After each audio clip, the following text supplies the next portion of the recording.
Welcome back to Education Matters. Did you correctly answer true? Research has shown that any two individuals, regardless of race, have about the same differences in genetic makeup as two people from different races. We continue our conversation about race today with some special guests from Explorers Middle School in Raleigh and their new friend, Mr. Joe Holt Jr. Sitting in the center, Joe Holt Jr. joins us today. We have two students from Explorers. We have Zack Boone and we have Cohen. Thank you all for being here today. Thank you, Keith. We invited you. This seemed like with our first conversation about this new exhibition in Raleigh, it seemed like a great opportunity to tell the story that you've been working on. These students have working on a student project, and we'll have some more information about that in a minute. But it was based on your story, Mr. Holt. Just to give our viewers just a real beginning thumbnail, we're going back to 1956. That's correct. Brown versus Board of Education, which may have said that segregated schools were unconstitutional and not allowed in the United States. Yes. 1956, you were a junior high school student, and the reality wasn't exactly the same here in North Carolina, was it? No, North Carolina and Raleigh in particular was a very thoroughly segregated city at that time, and the school system was entirely segregated in 1956. 2 years after Brown versus Board. And it's my understanding it remained mostly segregated for perhaps a decade and a half after that. And so at that point, now your mom and dad, your mom was in the school system. She taught where? She taught in the Wake County school system at Cary Colored Elementary School. Which is what they were referred to then. That's right. That was in Cary, North Carolina. Right. That school no longer exists, but that was the name of it at that time. But so from what I know, your folks knew, or at least understood, particularly your mom being in the school system, that she wanted you to have every opportunity, and she didn't believe that unless you were able to go to, at that point, what were the all-white schools. I mean, you were at that point a rising 8th grader, so you would have been going in, and you were in junior high school, and your parents applied to have you to enter into what was then Daniels Junior High School, now Daniels Middle, and then later Broughton High School. Right. At the time, I was actually in the 8th grade at the time that we applied for me to go to Daniels. I had been promoted to the 9th grade and was slated to attend the 9th grade. I entered high school at J.W. Lincoln High School, which was on the other side of town. Daniels High School, Josephus Daniels Junior High School, was in my community. I lived on Oberlin Road. Daniels was located within the Oberlin community. So we submitted an application in August '56 for me to attend that school. And this was the beginning of the effort to integrate the schools in Raleigh. Right. And so, and just to sort of close what happened basically is for 3 years, the school system and the schools denied your admittance because you were black. Yes, that was the basis for it. They didn't want to say that it was the reason, right? But that really was the reason. It was based on race. All right, this is, Zack, I want to ask you, this project came about, that it was you and Lev, and I should point out there were 12 students involved in this whole project that I know that Mr. Holt has gotten to know. Why did this story need to be told by you? Well, first off, we started with just learning about civil rights in our 8th grade group, and our teacher Shannon had already known Mr. Holt, so she had him come in and kind of tell us the background about his story, and we could tell by the emotion that he showed that it really meant a lot to him, and we could tell that what he went through really took a toll on him.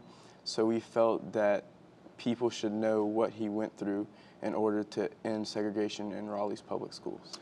So you two students and the group of your students, as part of a service learning project, I understand, decided to do something about it, to try to not only tell the story, but maybe in some way help right a wrong. Is that kind of what you had in mind, Lev? Yes, we definitely wanted to right a wrong that the Wake County School Board did, and we wanted to make sure that they apologized to Mr. Holt for their wrongs.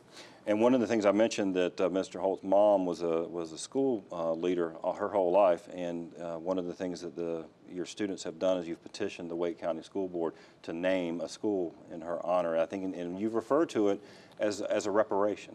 Yes. Why that? I mean, why choose that path? I mean, you're getting some attention. We're going to try to get the story out through our TV show, but why that path?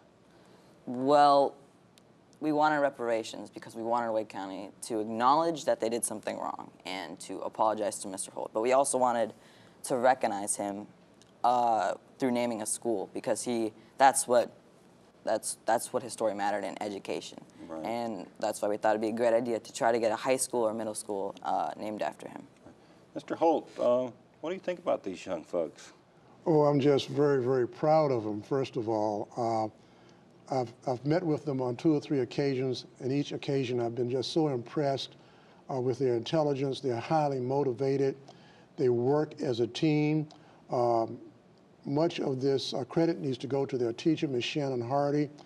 I've just been very, very impressed and amazed at how they work together, and the fact that they've done this research and understood just what happened, the injustices back at that time, and that they, of their own volition, wanted to try to do something to correct it. I call them modern drum majors for justice. That's what I call them. That's a term taken from Dr. King. Dr. King said that we all have a role in that line. Right, but that class, they are young drum majors for justice. That's fantastic. Zach, it's not lost on me that you're the same age.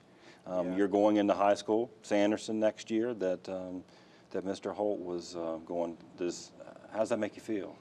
Well, just to know that Mr. Holt went through the same thing, or went through this tragic event, these tragic events that he went through, I just think that if that was me in his shoes, I don't know how I would deal with it. So I just feel like many people should think about where they would be if it wasn't for the courage that he showed, because many people would be on different life paths if it wasn't for what Mr. Holt did. Love, it must be a little bit hard in some ways as a young man to kind of fathom that your friends that you go to school with now might not be allowed through the door in 1955. Yep, it really is hard to just picture, and it seems like, that never happened, but it did. Right. And I don't know how I'd deal with it, I don't know. I definitely wouldn't be brave enough to make a stand like Mr. Holt and his family. Yeah, and I should point out, I think we showed a clip on the screen as they were rotating around. There was a story, Mr. Holt, when this came, it got some press attention back then, also brought some unwanted attention. There it is on the screen now with your family. Some unwanted attention to your family too. Well, let me give a little bit of background for you about that photo. I think you're talking about the story that came out in the Raleigh Times in November 1956. Yep. And I think the headline said, "Negro Dad May Sue." But now that sent quite a few messages.